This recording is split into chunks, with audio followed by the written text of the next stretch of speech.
All right, good morning everybody. My name is Jeff Schoeman. I own a company called Jeffys Fab Farm. We build, fabricate, supply, and service derby parts to all of North America. Casey's given me the opportunity here to showcase a product, talk about parts and stuff like that, but I decided to go a different route. Casey and I talked about, we talk about all the time, is the derby community, the upcoming drivers, the youth classes and stuff like that, you guys. So I wanted to touch on a few things that I've learned in my past 25 years of driving experience. 30 years I've been around demolition derby. We have derbied all the way from northern Canada down to Florida, all over the East Coast. We've derbied in Vegas. Did you get it? Okay. So I've seen a ton of different communities, a ton of different types of builds, driving styles, and I found what works for me is a certain type of driving style, and I just want to pass it on to you guys. A lot of information that you can get from your more seasoned drivers, your veteran drivers, whatever you want to call it. Things nowadays are different than they used to be.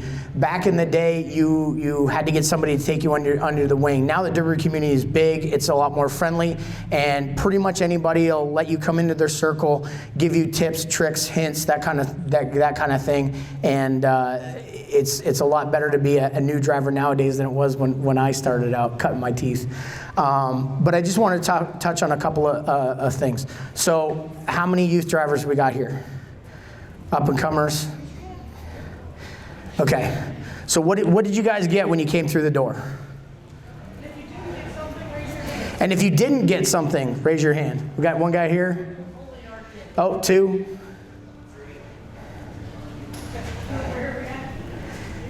All right. So what you guys got there was a little packet of zip ties, tie wraps, whatever you want to call it, and a sticker. And the sticker on it has a little acronym that says Who Tilo. And whose TILO stands for is wheel hits only and turn left only. We'll get into that in a few minutes. The other thing in your hand is a packet of zip ties or tie wraps. Now, those drivers that have been around, your family's into it, your parents, whatever, grandparents are into it. Who thinks that those zip ties are important? Yeah, I like this. This is good. This is good. I like it. Now, what I want to instill into you guys is the basics are just as important as welding, as fabrication, as having the right tires, the biggest bumper, the best parts out there. You got to remember the basics. And that tire wrap on the right night, on the right day, doing the right job is just as important as a big shiny chrome bumper or a badass set of wheels. There is parts inside your car that you need to keep away from a heat source, away from a spinning object, or just keep something secure like a pair of hands holding it the entire time you're out there.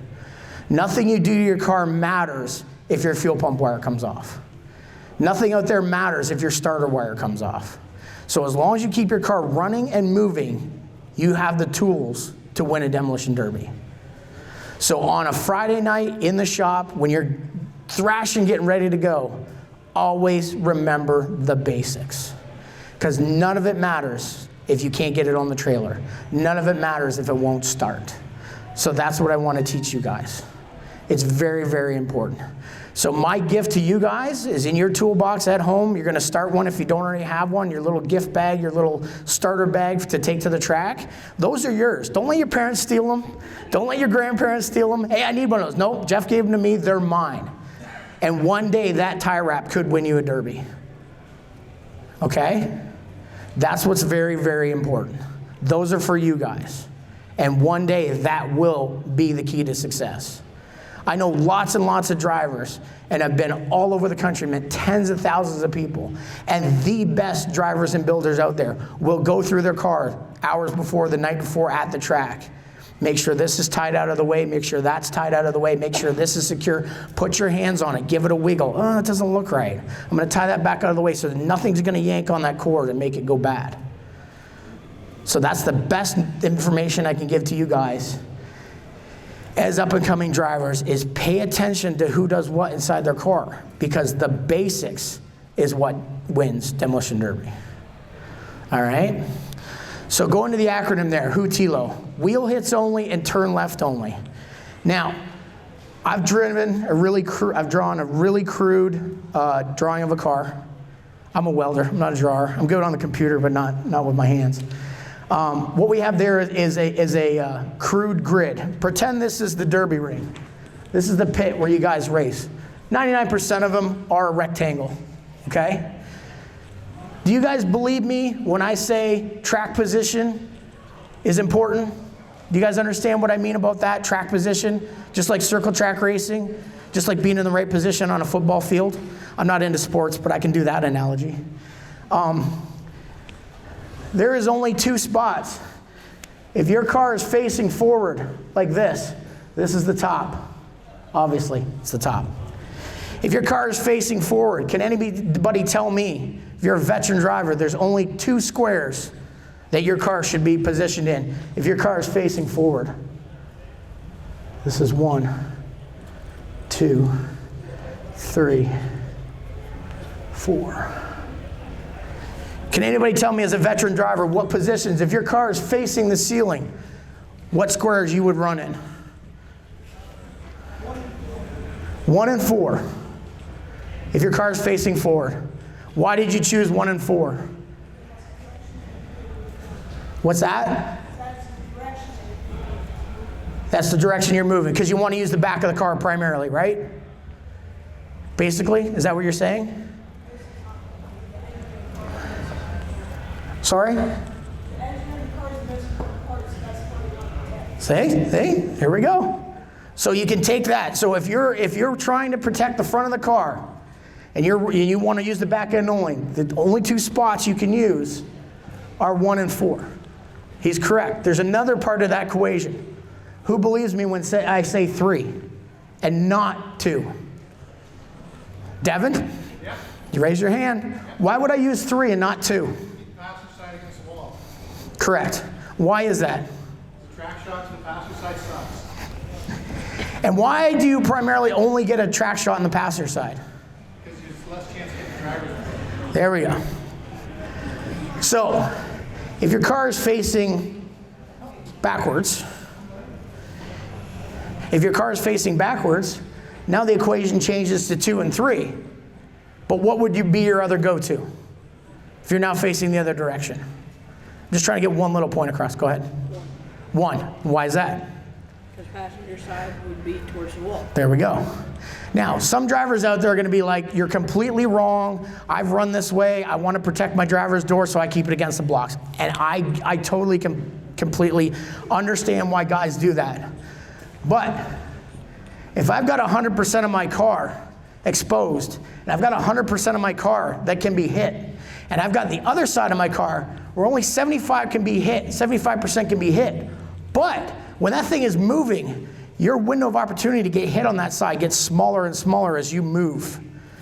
So if you turn your car around a certain way, you get less and less and less and less percentage of likelihood to get hit. So my rule of thumb is you always turn left. So if you're only running here, me personally, I wouldn't run here if my car was facing forward, because now my whole passenger side is exposed. So for me, if my car is facing this way, I run this corner, and I run this corner, and I run this corner. That is it. So my driver's side is always facing the action, and no matter what I do in the car, I'm always going to turn left. If you always turn left, the side of your car that is protected, safe, I know we all get hit in the driver's door, and I know people aim for driver's doors, but the less likelihood of you getting hit or taking damage on the side of your car, the window gets narrower and narrower and narrower. And if at any time you turn right, now the whole passenger side of your car is exposed, and at any time you can take damage from any part of your car from anybody else. So does that make sense? We getting that? So if you have that sticker on your dash from me, and it's going to drive you crazy. You might think it's ugly. You might have wanted purple or black, or you're okay with red? Red was good? Okay. And you put that on the dash of your car, and I'm going to say, hey, this crazy guy told me one time I can only turn left. I'm just going to do that. And I guarantee you, if you do that, if you only turn left, the only time you turn right is when you absolutely have to. If you turn left, your car will take less damage. It will get you in a better position on the track. And if you think in quadrants, where you only want to play in certain areas, the direction of your car is facing. That is a tool. That is a tool that I can give to you guys that you can't buy, you can't find, you can't steal, you can't fabricate. It's all up here. 90% of what we do, the Derby can be won or lost in the shop, whether it's mentally, physically, or what's been done to the car. So if you guys can learn what I call the basics of track positioning, keeping your car nice and clean and tidy, don't forget the basics inside the car. Don't get so ramped up. I literally ran a Derby in the fall with a stock minivan, completely stock, didn't even have double tires. I had no chance of winning. But thanks to wheel shots only, turning left only, and track positioning, I won against modified trucks. And it's a mindset. You can't see somebody that has the biggest, the nastiest, the craziest, whether it's paint jobs, wraps, or whatever, and go, that guy's gonna beat me. A lot of it is mental. I've ran against the best in the world, and I want to continue to run the best in the world. But I don't go there automatically thinking that those guys are going to beat me. With the skills, you can say I got my magic tie wrap. I've got my cables under control. I know my fuel pump's not going to fall apart. All those little things give you the confidence to be better behind the wheel, to be more alert, to not have to worry about that stuff. It's just like whether your car runs or not, whether your brakes are good. Once you've got that nailed, once you know that everything is secure, you can drive at a different level because that's out of your head. So that's why a tie wrap can be just as important as the right bumper. All right? So I made myself some notes.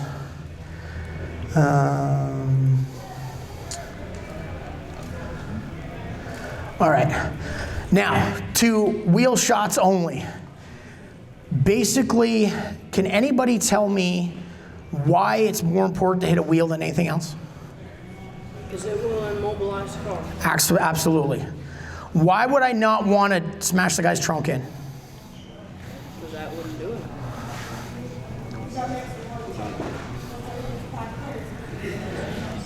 Everything back there is what? That's true, but it takes a long time to get there. If I take his wheel off in one hit, my car's taking a lot less damage, correct? Yeah. The other thing is too is primarily in 90% of the derbies that you will run, the wheel is also what we call a soft shot. So you can inflict the most damage without taking the damage to your vehicle.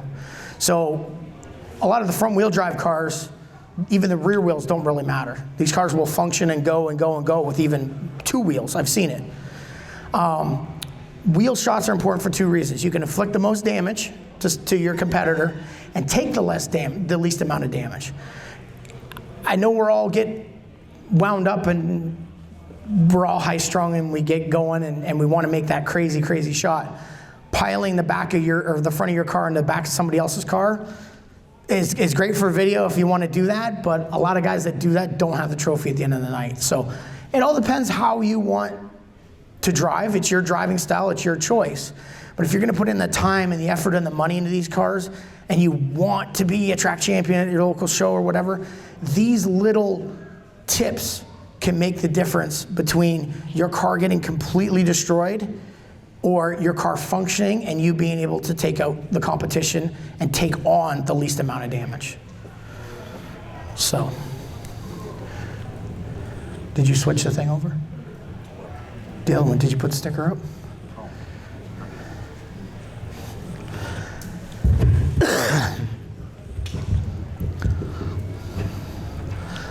Sorry, ladies and gentlemen, my assistant's new.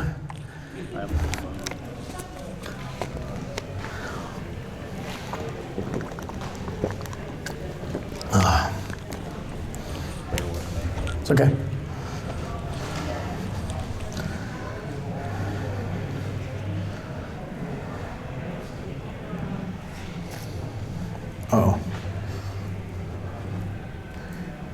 you get it? Sorry, right here. Oh, there it is. Alex, what'd you do? Okay. All right, so there's the Hootilo. Wheel hits only, turn left only. These two small tips can completely change the outcome of the night. Do I have veteran drivers here that will agree with me? Not everybody has to agree with me, but Tony uses every part of the car. He's good. Do we have any questions? No questions. Youth drivers, if you didn't get tie wraps, they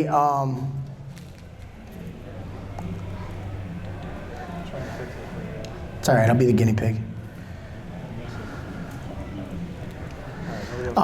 If you didn't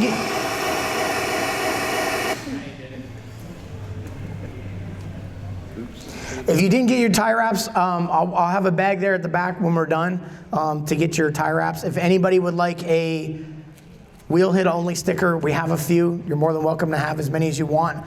I personally have literally written, wow, that's terrible.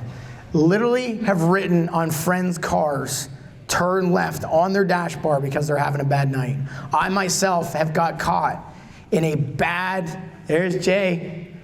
You can attest to this, right? You got caught bad at Dead Man. And what did I say? You turn right every time and got smoked every time. I literally, that's like, where's the Sharpie? Went over and wrote, turn left. It'll change his life, I swear.